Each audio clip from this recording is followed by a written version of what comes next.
Isa pang security screening officer na nagbukas ng bagahe at nanguha umano ng gamit ng pasahero. Nakatutok si Von Aquino, exclusive. Ng CCTV sa NAIA Terminal 2 departure area noong September 13 ang isang security screening officer na binuksan ang bagahe ng isang pasahero. Kinuha niya ang 2 pakete mula sa bagahe at inilagay sa isang airport bin. Ibinaba niya ito sa sahig, tinakpan ng isa pang bin, saka itinabi. Kumuha po siya ng gamit sa isang pasahero na hindi naman sa kanya. Allegedly sabi niya, binigyan daw siya. Binigay naman daw sa kanya. But to us, extortion po yun, hindi po yun bigay. Ayon sa Office for Transportation Security o OTS, nilabag ng screening officer ang RA 6713 o Code of Conduct and Ethical Standards for Public Officials and Employees. Noong Biyernes natapos ang investigasyon ng OTS at tinerminate agad ng Sabado ang screening officer na Abril lang na-hire bilang job order personnel. Effective today, you are dismissed from the service.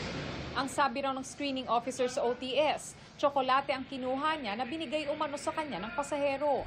But we will have to confirm kung talagang tsokolate. Meron ding angle sa tinitingnan natin mga investigador na baka posibleng kaya merong ganun dahil baka may pinalusot naman itong mga screening officer namin. Sinubukan naming hingi ng contact number ng na-dismiss na security officer para makuha ang kanyang panig, pero hindi ito ibinigay ng OTS bilang respeto sa kanyang privacy. 3 tauhan pa ng OTS ang naka-preventive suspension na at sinampa ng kasong administratibo kasunod ng pagkahulikam sa isang screening officer na lumunok ng tila papel kasunod ng reklamo ng isang pasaherong nawalan daw ng $300. Pero sabi ng screening officer, tsokolate yon at hindi pera.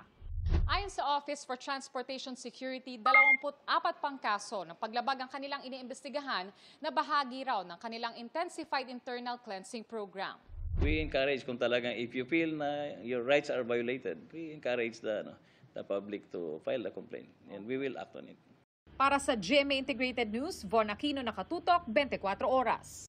Mga kapuso, patuloy na tumutok sa mga balita. Maahan nyo kami sa GMA Pinoy TV at sa www.gmanews.tv.